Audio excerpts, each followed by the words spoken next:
Il y a 2 ans, alors je ne sais pas où ils en sont aujourd'hui, on a constaté que le réchauffement climatique avait tendance à diminuer les précipitations qui ont lieu au-dessus du lac Gatun, qui est le lac qui fournit l'eau douce pour les éclusages du canal de Panama.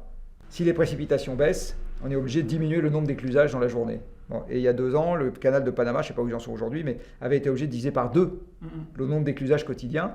Et c'est une route par laquelle passe 6% du commerce mondial. D'accord ? Donc voilà un truc rigolo. Les précipitations au-dessus d'un petit pays qui s'appelle le Panama, enfin petit vu de la France, pof, changent 3% du commerce mondial.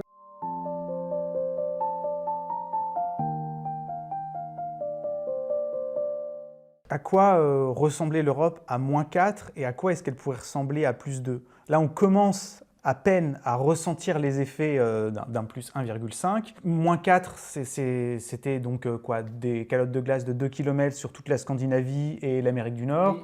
On avait des steppes relativement arides, il n'y a pas d'arbres jusqu'au sud de l'Espagne. À l'inverse, donc dans un monde à +6 par rapport à celui-ci, ou +2 par rapport à aujourd'hui, c'est quoi? On a des chaînes jusqu'en Scandinavie, tout le pourtour de la Méditerranée est aride. Est-ce qu'on a des idées, des modèles qui nous prédisent un peu à quoi ressemble ce monde-là sur un temps un peu long, quoi? Alors il y a 2 questions un peu distinctes. Ouais.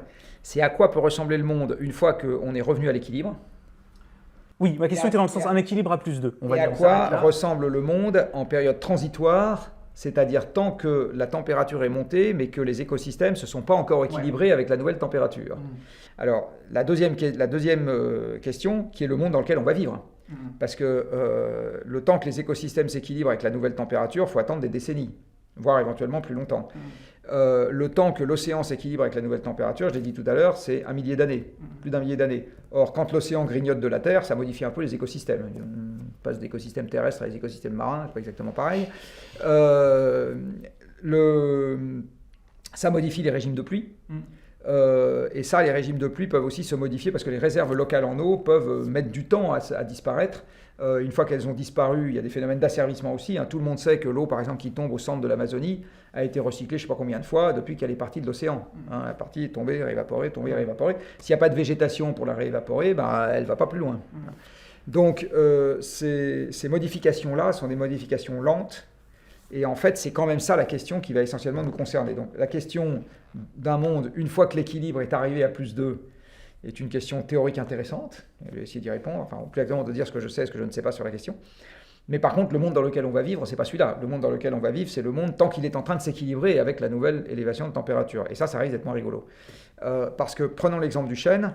Le chêne a une maturité sexuelle à 50 ans. Ce qui veut dire que dans un climat rapidement changeant, il faut être sûr que le gland qui germe ici donnera de nouveau des glands dans 50 ans, et donc que le climat ne soit pas, au moment où le gland a germé, il ne soit pas devenu trop hostile dans les 50 ans qui vont suivre pour empêcher le chêne d'arriver à sa maturité sexuelle et de redonner des glands, etc. Et puis un gland, c'est lourd, sans mauvais jeu de mots, et donc le temps qu'un jet des chênes vienne le chercher et aille le transporter, enfin, c'est pas un truc qui va se déplacer sur 50 km. À la différence des graminées, par exemple, les herbes, qui sont des plantes annuelles, avec des graines qui sont capables de se disséminer à des kilomètres. Donc ça, c'est des espèces qui vont migrer très facilement. Le chêne, il ne va pas migrer facilement du tout. Alors certes, les êtres humains peuvent aider un peu. Ils peuvent planter aujourd'hui des chênes en Scandinavie, etc. Mais sauf que si je le plante aujourd'hui, si ça se trouve, les conditions ne sont pas encore favorables pour qu'il pousse. Voilà, donc c'est difficile de répondre, parce que donc les 2 questions, c'est à quoi ça ressemble une fois à l'équilibre et à quoi ça ressemble en période transitoire. En fait, les 2 questions sont couplées. On ne peut pas répondre à la seconde sans avoir quelques idées sur la première. Voilà, c'était ça que je voulais dire. Donc un monde à 2 degrés, et je vais finir en disant, un monde à 2 degrés à l'équilibre, moi je ne sais pas trop à quoi il ressemble. Parce que je ne suis pas capable Enfin, il y a des compartiments sur lesquels je sais à quoi il ressemble. L'océan est monté de 5 à 10 mètres. Bon, très bien, parfait. Si ça se trouve, il est même monté de plus. Parce qu'aujourd'hui, il y a une question qui se pose sur l'instabilité de l'Antarctique de l'Ouest et l'instabilité de la calotte groenlandaise. Personne ne sait exactement, parce qu'il y a des chiffres contradictoires qui circulent, quelle est la fraction de ces calottes qui aura fondu, enfin qui sera désintégrée plus exactement et qui aura donné plein d'icebergs, mais pour le niveau de l'océan c'est pareil, dans la mer à +2 à terme, on ne sait pas. Il y a des gens qui ont des modèles de dynamique de glace concurrents, etc. Et il y a des observations qui laissent penser sauf que comme c'est non linéaire aussi, c'est pas parce que ça se passe comme ça aujourd'hui que ça se passera comme ça demain. Enfin bon bref, voilà, ça fait l'objet d'un débat d'experts encore.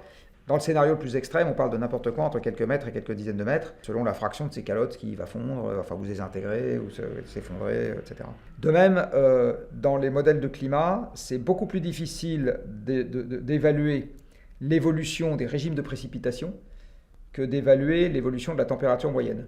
Pourquoi est-ce que c'est plus difficile? Tout simplement pour une question de physique de base. Une fois que j'ai le supplément d'énergie envoyé par le supplément d'effet de serre sur Terre, et que j'ai en gros la capacité calorifique de l'atmosphère, de l'océan et des premiers dizaines de centimètres du sol, j'ai ma réponse. D'accord, je sais quelle est l'élévation de température. Ouais. C'est un problème de terminal ou de prépa. Mais comment est-ce que ce chaos se réorganise? Exactement. Et du coup, où est-ce qu'il y aura de l'eau à évaporer? Où est-ce qu'elle va retomber? Comment est-ce que les courants se réorganisent? Est-ce qu'on a quand même des grandes... Moi, j'avais lu que 10%, que chaque degré supplémentaire, c'était 10% d'humidité en moins dans les sols du pourtour méditerranéen. Oui. En gros, alors même que chaque degré en plus, c'est 7% de contenu en vapeur d'eau en plus dans l'atmosphère en général. Donc c'est encore... Donc c'est bien l'illustration du fait que la difficulté, c'est de savoir comment ce surplus va se répartir. Et aujourd'hui, la réponse qui est faite, c'est plutôt ça va se répartir de façon plus inégale dans l'espace et dans le temps.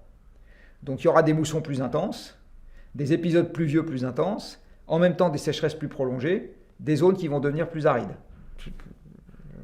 Et aussi des régions qui deviennent plus humides ou qui sont aujourd'hui désertiques, qui deviendraient... Mais sauf qu'elles sont... C'est manque de chance, les régions qui vont devenir plus humides, elles sont plutôt plus au nord. Okay. Donc c'est là où les conditions aujourd'hui pour la végétation ne sont pas nécessairement les plus favorables. Alors ça va devenir un peu plus favorable, ça va se réchauffer, il va y avoir plus de... Voilà. Mais par ailleurs, c'est des régions dans lesquelles il y a du pergélisol qui peut fondre et ça peut déstructurer le sol. Mm-hmm. Il y a des forêts qui deviennent ivres, comme on dit en Russie, c'est-à-dire que le pergélisol fondant, les conifères qui poussent dessus se mettent à être toutes guingois. Donc il faut bien comprendre qu'on est en train de faire une expérience grandeur nature pour la première fois, et tous les gens qui ont fait des expériences en physique qui nous écoutent savent très bien que quand on fait une expérience pour la première fois, une expérience compliquée pour la première fois, la probabilité qu'on puisse prédire à l'avance exactement ce qui va se passer, bon, elle n'est pas de 1, quoi. Quelques exemples du passé récent. Il y a 2 ans, alors je ne sais pas où ils en sont aujourd'hui, on a constaté que le réchauffement climatique avait tendance à diminuer les précipitations qui ont lieu au-dessus du lac Gatun, qui est le lac qui fournit l'eau douce pour les éclusages du canal de Panama. Le canal de Panama, en fait, c'est essentiellement ce lac. D'accord, c'est ce lac avec deux bouts de canaux qui le relient à la mer. Comme on n'a pas envie de saler l'eau du lac, l'eau qu'on utilise pour les éclusages, c'est de l'eau douce. Si les précipitations baissent, on est obligé de diminuer le nombre d'éclusages dans la journée. Bon, et il y a 2 ans, le canal de Panama, je ne sais pas où ils en sont aujourd'hui, mais avait été obligé de diviser par 2 le nombre d'éclusages quotidiens. Et c'est une route par laquelle passe 6% du commerce mondial. D'accord ? Donc voilà un truc rigolo. Les précipitations au-dessus d'un petit pays qui s'appelle le Panama, enfin petit vu de la France, pof, changent 3% du commerce mondial. Autant les conséquences grosses mailles du réchauffement climatique, ça, elles sont assez faciles à donner. Autant commencer à spéculer sur ce qui peut se passer à un instant donné, à un endroit précis du globe donné, ça devient beaucoup plus compliqué. Et quand on essaye de passer à des applications pratiques, ce qu'on fait par exemple chez Carbone 4 quand on travaille sur l'adaptation, en fait on est obligé de faire des scénarios.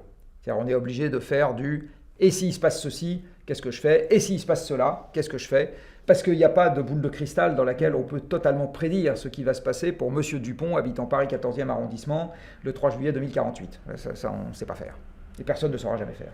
J'ai lu que cette année, là, 80% des récoltes céréalières en Espagne avaient été perdues à cause de la sécheresse, enfin la canicule, ouais. La canicule qui arrivait plus tôt que prévu. Alors, je n'ai pas de chiffres sur ce qui s'est passé en Espagne cette année, je n'ai pas encore fait mes devoirs là-dessus. Okay. Par contre, il y a une année dans les années précédentes où ils avaient perdu la moitié. Ils avaient également perdu la moitié de leur récolte d'olives, à tel point qu'il y a eu des vols de branches d'oliviers. Que les branches d'olivier devenaient un objet de vol. Le prix de l'huile d'olive a considérablement augmenté. Et alors l'Espagne, je n'ai pas en tête, mais par contre je peux dire que sur le cacao et le café, là, le prix du Robusta et le prix de l'Arabica ont déjà été multipliés. Le Robusta, c'est par 5, je crois, ces dernières années. Et c'est notamment dû à des sécheresses qui ont lieu dans des zones de production du café. Adapté à cette espèce, en fait. Voilà, parce que le café se cultive dans des zones un peu fraîches, en altitude, et par ailleurs, ça doit être humide. Le réchauffement climatique, ça devient moins frais. Et il y a des endroits où c'est plus assez humide, et je crois que c'est au Vietnam, où il y a eu des gros problèmes. Voilà. Pareil pour les oranges au Brésil. Le Brésil est un énorme producteur d'oranges, c'est le premier exportateur d'oranges au monde. Et le Brésil a maintenant, depuis de nombreuses années, des sécheresses endémiques, à tel point que, par exemple, la production hydroélectrique du Brésil est passée par un maximum il y a une dizaine d'années, si ma mémoire est bonne, et depuis, elle stagne ou elle décline. Et il y a une vraie question qui est posée, du reste, sur l'avenir de la forêt amazonienne à cause de ça, à cause de la sécheresse qui se développe là-bas.